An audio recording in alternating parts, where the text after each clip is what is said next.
I would argue we can learn about the failure of all sides to show any empathy of mind, a willingness to get in the head of the other, a failure that almost always accompanies intergroup hostilities and conflict.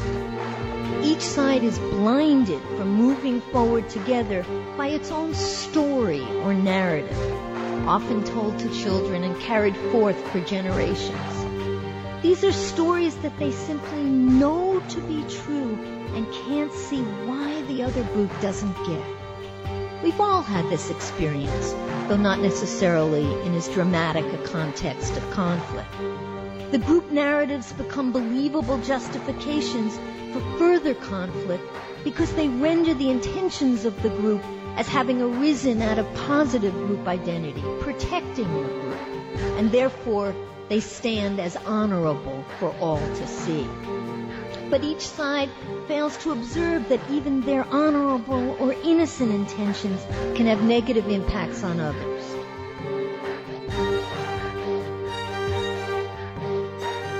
And just as important, they rarely take responsibility for the possibility that others may have an experience different from the one they use as the touchstone of truth. Unfortunately, however, there is no one more righteous on any and all sides than a person with good intentions encouraged by like-minded others.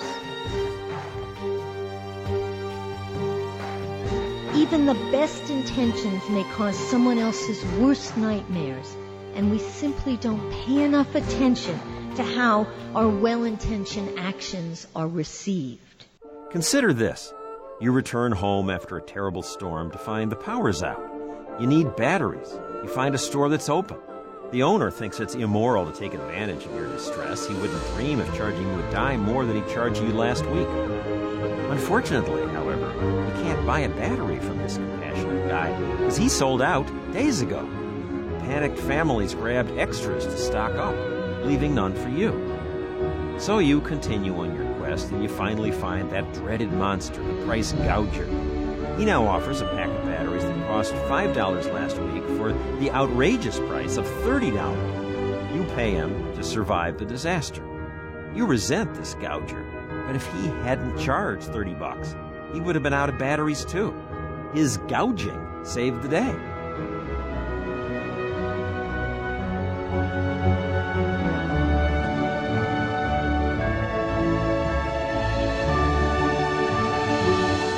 At the same time, we also fail miserably to acknowledge the good intentions of others when there are hurtful impacts on us.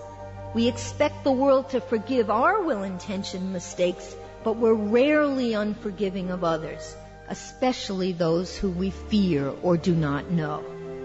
In other words, we are blinded by our own stories and unable to empathize with the stories of others. Perhaps the most amazing reconciliation efforts in the world are those taking place in Rwanda. In 1994, killers from the Hutu majority slaughtered 800,000 Tutsis and their Hutu sympathizers in 90 days, mostly by using machetes. Josephine Morebware was a dignified woman who described how her family had been identified to the rampaging killers as Tutsis by Hutu neighbors, whose children had for years played with hers. She was badly wounded by machete hacks across her back and left for dead. When she regained consciousness, she was lying in a pool of her own blood with her husband and 6 children lying dead beside her. She told Hillary and me she cried out to God in despair that she had survived, then came to understand that, quote, "My life must have been spared for a reason, and it could not be something as mean as vengeance. So I do what I can to help us start again." Josephine was raising 6 children who had lost their own parents in the massacre. There are lots of stories like that in Rwanda. President Paul Kagame has established reconciliation villages in which Hutus and Tutsis live side by side. I visited one of them and saw a Hutu woman holding hands with her Tutsi neighbor, whose husband and brother were killed. The Hutu woman's husband was in prison awaiting a war crimes trial for playing an important role in the genocide. I talked with a young Hutu who had come back from exile in the Congo when the president said low-level Hutu combatants could return if they confessed their crimes and did whatever community atonement service the village ordered them to do. The people I met with had gathered at the home of a Hutu woman who was caring for 2 orphan Tutsi children who were bedridden and gravely ill with an incurable congenital medical condition. Rwandan women have adopted between 400,000 and 500,000 orphans. Women comprise 49% of the lower house of parliament, the highest percentage in the world, and they're making major contributions to the economic recovery of the country. Paskasi Mukamanigo is a Tutsi woman who lost her mother, brother, husband, and the youngest 7 of her 10 children. She also lost her life savings and her basket weaving business. At 50, she had to begin all over again. With a Hutu neighbor, she recruited people into a basket weaving collective that now has 120 members, including several men. One of her young basket makers eventually confessed to Paskasi that he had killed one of her sons. Racked with grief and guilt, he told her he would understand if one of her surviving sons killed him. Instead, she forgave him.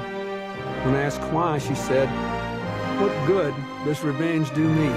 What good does it do anyone? It doesn't help us to heal."